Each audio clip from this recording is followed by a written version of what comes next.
మొదటి సమూయేలు గ్రంథము 18వ అధ్యాయం 14వ వచనం.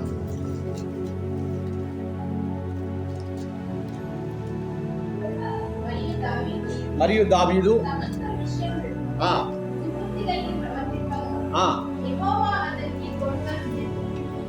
మరొక మాట, మరియు దావీదు సమస్త విషయములలో సుబుద్ధి కలిగి, చూడండి, సమస్త విషయములలో సుబుద్ధి కలిగి ప్రవర్తింపగా యెహోవా అతనికి తోడుగా ఉండెను. ఈ మాట చెప్తారా?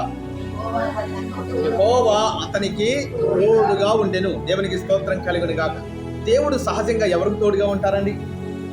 భక్తిపరులుగా, భక్తిహీనులుగా? చెప్పాలి మాట అంతే కదా. ఎవరైతే భక్తిగా, ఎవరైతే నీతిగా, ఎవరైతే పరిశుద్ధంగా నడుచుకుంటారో వారికి దేవుడు ఖచ్చితంగా తోడుగా ఉంటాడు. దేవుని నామానికి స్తోత్రం కలుగును గాక. ఎవరైతే భక్తిహీనతలో ఉన్నారో వారికి దేవుడు తోడుగా ఉంటాడండి. చూద్దాం మరొక వాక్యాన్ని ఇప్పుడు మనం చూద్దాం. మొదటి సమూయేలు గ్రంథము 28వ అధ్యాయము 5-6 వచనాలు చదవండి. సౌలు ఫిలిష్తీయుల దండును చూచి మనస్సునందు భయకంపమునుంది యెహోవా యొద్ద విచారణ చేయగా, యెహోవా స్వప్నము ద్వారానైనను, ఉరీము ద్వారానైనను, ప్రవక్తల ద్వారానైనను ఏమీయూ సెలవియ్యలేదు. ఎందుకని సెలవు ఇవ్వడం లేదు? అటుపక్కేమో దావీదుకి తోడై ఉన్నటువంటి ఈ దేవుడే ఇటుపక్క సౌలుకి ఎలా ఉన్నాడు? దూరంగా నిలబడి ఉన్నాడు. ఎంతో నిష్టగా ప్రార్థన చేస్తున్నాడు సౌలు. అయ్యా, నేను శ్రమలో ఉన్నానయ్యా, ఈ ఫిలిష్తీయులు అనేటువంటి శత్రువులు నా మీదకి యుద్ధానికి వచ్చారు ప్రభువా, ఈ క్రమంలో మీరు నాకు సహాయం చేయాలని ఒక రాజు స్థానంలో ఉన్నటువంటి సౌలు దేవునికి ఏం చేస్తున్నాడంట? చెప్పాలి మీరు.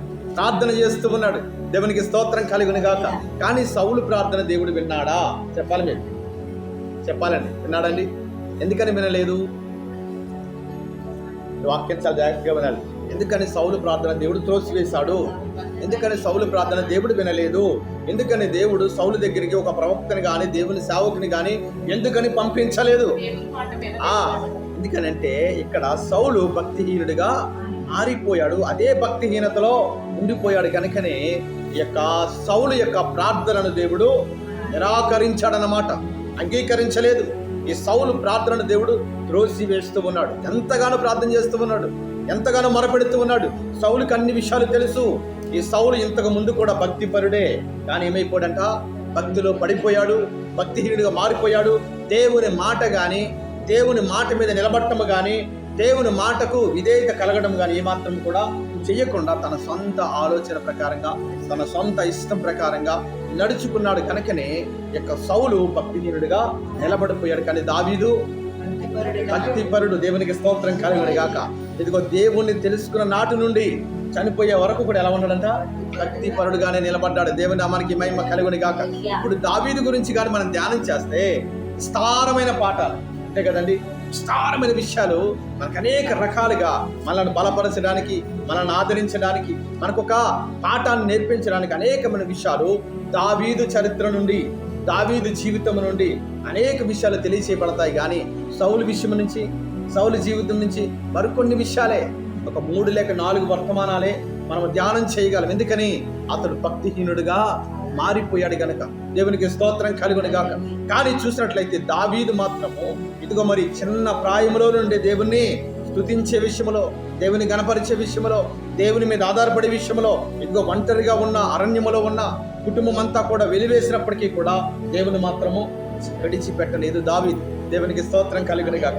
అందుకనే ఉన్నతమైన స్థితిలో దావీదును దేవుడు నిలబెట్టాడు. సౌలు యొక్క జీవితము ఒకానొక స్థలంలో ఏమైపోయిందంట? ఆగిపోయింది. రాచరికం కూడా అతనితో పాటుగానే ఆగిపోయింది. ఎందుకని ఆగిపోయిందంటే అతని యొక్క మూర్ఖ ప్రవర్తన, బుద్ధిహీనత, దేవుని మాటకు విధేయత కలిగి నడవకుండా తన సొంత ఆలోచన ప్రకారంగా నడిచాడు. గనుకనే సౌలు జీవితము అర్థాంతరంగా ముగిసిపోయింది. కానీ దావీదు జీవితము నేటికి కూడా ఏమవుతుందంట? కొనసాగుతూ ఉంది. దేవునికి స్తోత్రం కలుగును గాక. దావీదుకి ఇచ్చిన వాగ్దానము నేటికి కూడా ఇశ్రాయేలు దేశంలో అమల్లో ఉంది. చెప్తారు ఈ మాట.